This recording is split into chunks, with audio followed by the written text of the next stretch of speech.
Welcome to Ditchley Park. My name's Rick Fink and I run a butler school here, but I've been the butler here on and off over the last 38 years.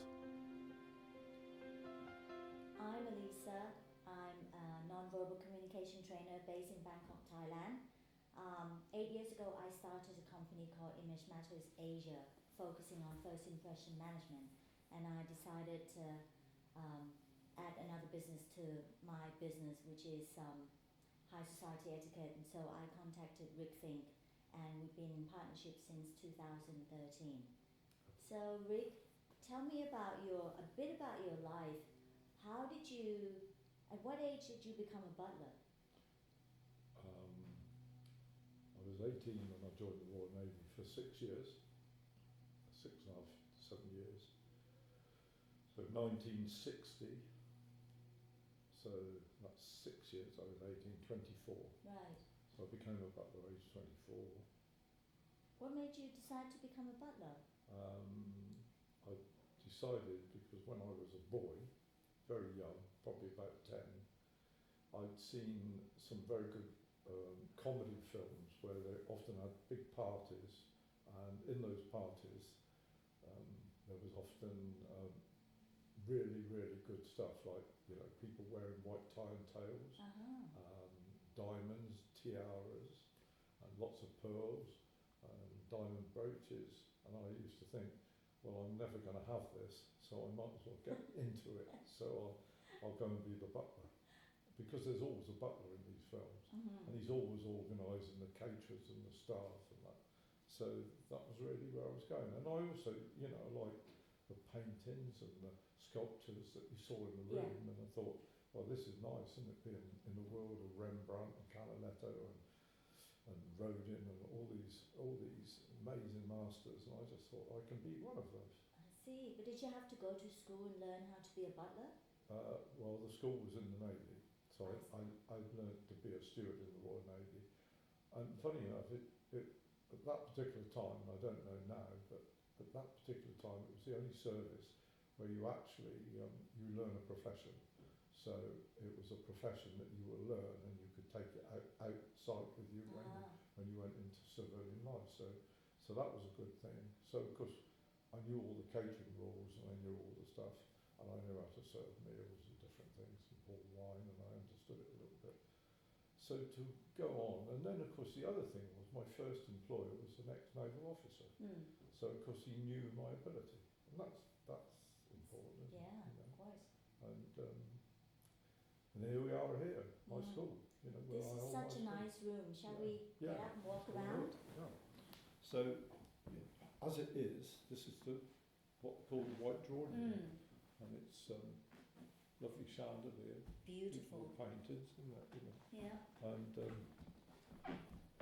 quite funny too, because every time I see this fire screen, I always remember one house where I worked, and it used to open out. And so the sides came out and the top came out, and so the people could sit in the dining room and get, you know, wouldn't feel the warmth of the fire. And I lit the fire one day, 5 o'clock, and I came back in to lay the table at 7.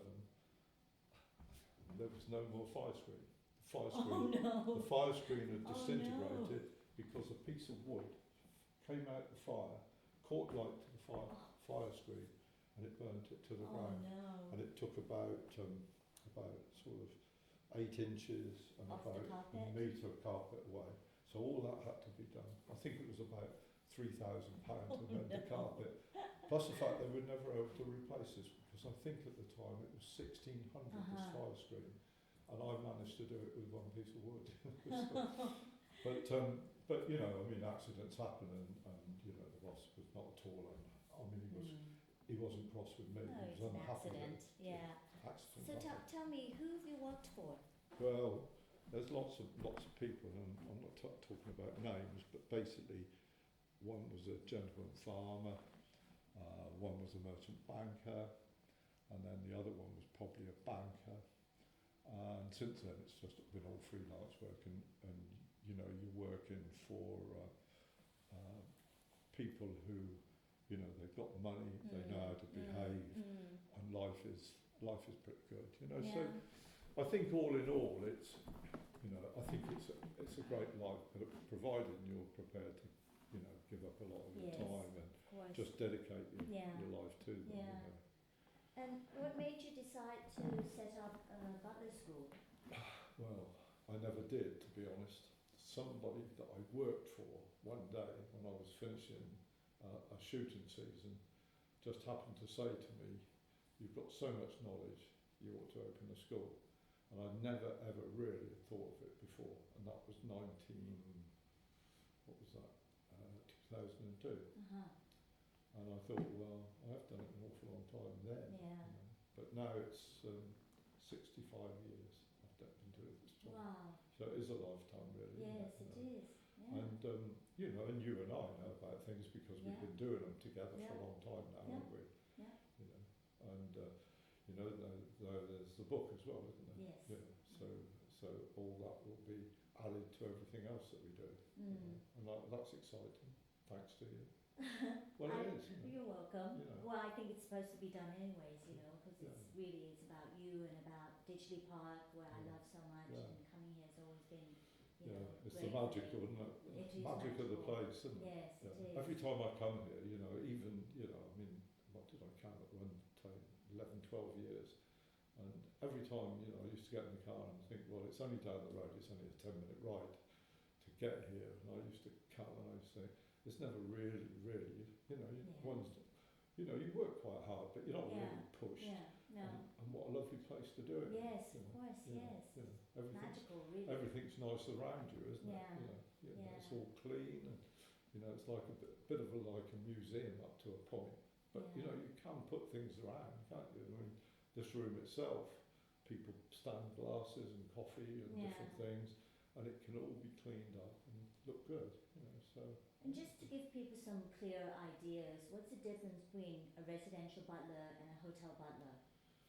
A lot. Okay. No, but there is, because a residential butler you would be, you know, you start from very first thing in the morning, you'll probably, you know, you might get to work and have to take alarms off, and then you go off and you probably walk their dogs, and then you go back and then you probably have to call the boss, and then you have to lay out his clothes and do his clothes, and then you do breakfast, and you just continue through the day doing things. I mean, probably about 11 o'clock in the morning, you know, your employer would say to you something about, oh, I'm going to go and open some fete in Oxford or somewhere or other.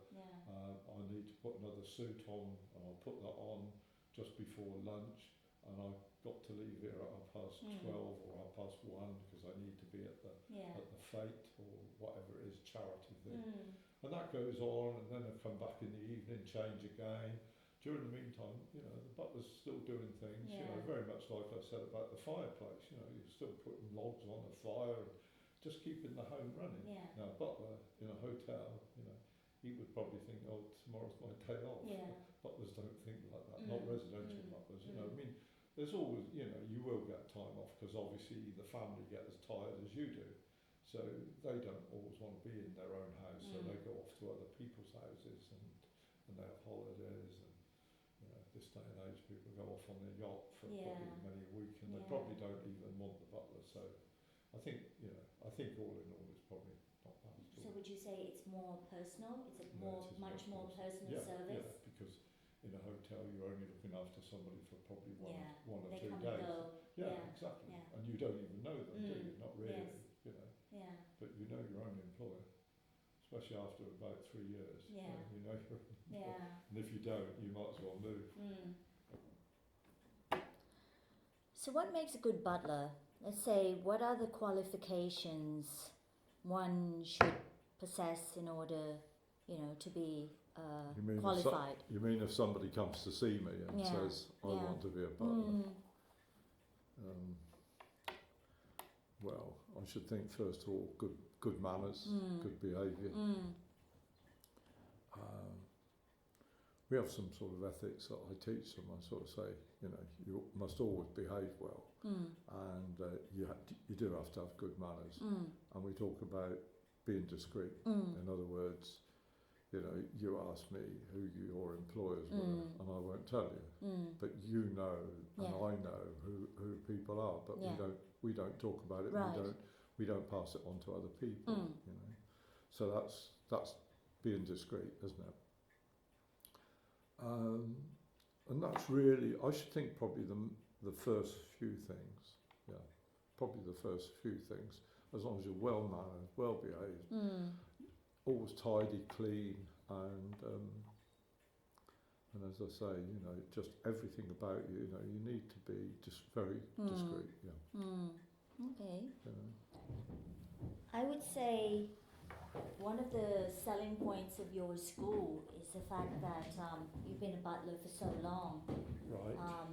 Probably So you are more than qualified to teach all the right skills required for the job. yeah. But would you say, and aside from, you know, having a school here at Ditchley Park, which is a beautiful, magical place, what would you say are the other selling points of the Rick Fink Butler-Valet School? Well, first of all, Ditchley. You know, well, Ditchley really makes the school, doesn't it? Because this is the place that if anybody found a job, this is the sort of place where they'd want to work. So whilst they're here, they're probably eyeing this up as, I hope I can find a job in a place like this. But not all houses are sort of grand, and you know, this day and age, people have modern houses, don't they? And they seem to like, you know, being in that type of environment. And some houses that I've been to, you know, more modern man this day and age, I mean, some have everything in the same room. You know, so in other words, you know, it's nearly kitchen one end and sitting room the other. You know, where that was never the case. You know, but then if you look back to some of the old houses, you know, the kitchen was often miles away from the dining room, wasn't it? You know, and that's why people used to complain about the food being cold and stuff like that. So, and also, you know, I always have this thing about when I'm looking at people, I'm always thinking, you know, you need quality with your work. You always need to spend that extra few minutes than somebody else to give you that position that you're going to be better than that person. And no one's better than anyone else, but they can be if they do their work properly. And what I'm trying to teach is some decent quality, you know, so that if somebody cleans a pair of shoes, anybody can clean a pair of shoes, but to clean it with a glass finish, you know, that's a little bit more difficult. And that's something that one's employer would really enjoy. They'd enjoy the fact to know that their man spent a few more minutes, a few more hours doing something for them. And I think that's what I'm trying to teach. And of course I know in a way it's a bit traditional, but you know, we all eat out, don't we? And we're never too happy with, you know, the sort of service. But it's service that we understand because we've seen what I call the best.